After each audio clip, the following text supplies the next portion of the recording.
नौकरी वाली बहू। मीरपुर नाम के शहर में तेजस अपनी पत्नी नीरू के साथ रहता था। पति पत्नी दोनों ही नौकरी करते थे। एक दिन तेजस गांव अपनी माँ के पास फोन करता है। हेलो, प्रणाम माँ। जीते रहो माँ, तुम दादी बनने वाली हो। अरे वाह, ठीक है बेटा, मैं कल ही आती हूँ।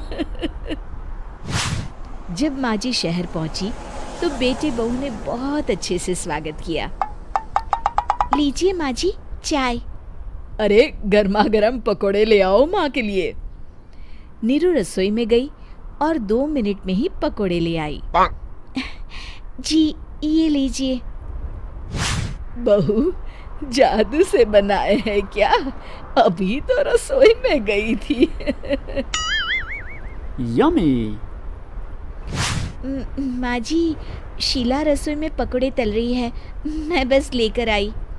हे भगवान, मेरा धर्म भ्रष्ट कर दिया तूने। अब तो गंगा जल से शुद्धिकरण करना होगा। दूसरे दिन, माँ जी मैंने नाश्ता बना दिया है, ऑफिस जा रही हूँ। पर अभी तो घर का सारा काम पड़ा है। शीला आती ही होगी, झाड़ू पोछा बर्तन कपड़े वो सब कर लेगी। हमारे जमाने में घर का सारा काम हम ही करते थे। जी माँ जी, आप बहुत होशियार हैं, मैं घर ऑफिस दोनों नहीं संभाल पाती। तो जरूरत क्या है घर से बाहर जाकर चाकरी करने की? वैसे भी घर का काम खुद करने से घर में बरकत आती है, समझी? पर माँ जी। पर वर कुछ नहीं, इस महीने की पगार मिले फिर ऑफिस बंद है। हाँ। रात को नीरू तेजस से कहती है, सुनिए जी, माँ जी बोल रही थी कि मैं नौकरी छोड़ दूं। वैसे ठीक ही तो है, अभी तुम्हें आराम की जरूरत है। फिर भी आराम कहाँ, शीला को छुड़ाने के लिए बोल रही थी। तो अब 24 घंटे में इतना काम तो कर ही सकती हो। पर जॉब पसंद है मुझे, घर पर मन नहीं लगेगा।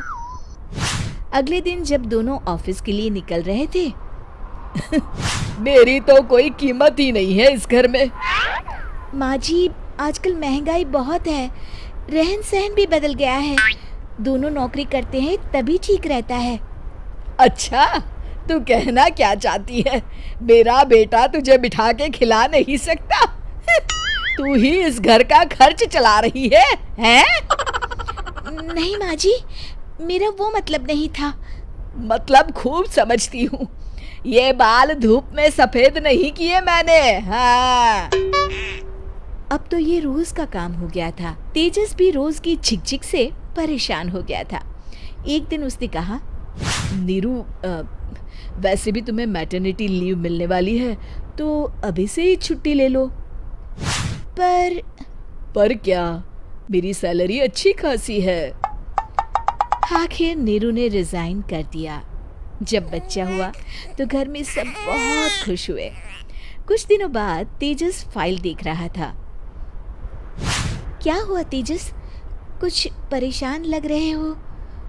हाँ, वो हमारी जितनी सेविंग्स थी वो तो हॉस्पिटल में और छठी के फंक्शन में खत्म हो गई है नीरू। और अभी वैसे मंदी चल रही है तो मैं बोल रही थी कल मुन्ना को हेपेटाइटिस का टीका लगवाना है। नीरू, क्या पोस्टपोन नहीं कर सकते? नहीं जी, बिल्कुल नहीं। अब तेजस को समझ में आ रहा था कि उससे गलती हुई है। पैसों की कमी का असर घर के माहौल पर भी पड़ रहा था। अगले दिन, बेटा मेरा चश्मा और ये दवाइयाँ ले आना, पर्चा देते हुए माँ जी ने कहा। जी। तेजस, मुन्ना के लिए दूध का डिब्बा और डायपर भी ले आना, और ये किराने के सामान की लिस्ट है, इसे भी लाना है। तेजस गुस्से में लिस्ट मरोड़कर फेंकता है और चिल्लाता है, पैसे क्या पेड़ पर उगते हैं? ये ले आना, वो ले आना। अरे पर ये जरूरत का सामान ही है। वो गुस्से में बिना कुछ कहे ऑफिस चला गया। अरे लंच तो ले जाइए। नीरू दौड़कर डिब्बा पकड़ाती है। एक दिन खाना खाने के बाद, नीरू, अब तो मुन्ना कुछ बड़ा हो गया, तो अब तुम वापस ज्वाइन कर लो ना जॉब। पर इस रिसेशन में जॉब मिलना बहुत मुश्किल है। ट्राई तो करो। फिर मुन्ना, माँ जी है ना, और एक फुल टाइम मेड भी लगा लेंगे। पर माँ जी, उन्हें तो पसंद नहीं।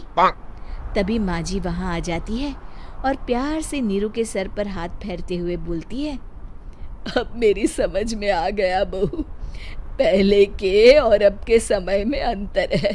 तुम काम शुरू करो, मुन्ना की जिम्मेदारी मेरी। मेरी प्यारी माँ जी, ये कहकर नीरू उनके गले लग गई। शिक्षा, परिवर्तन संसार का नियम है, हमें भी समय के साथ चलना चाहिए। उम्मीद है कि आपको हमारी ये कहानी पसंद आई होगी। कृपया हमारे चैनल को सब्सक्राइब करें और सभी अपडेट्स के लिए बेल आइकन जरूर क्लिक करें। और हाँ, वीडियो लाइक और शेयर करना मत भूलिएगा। Bye bye.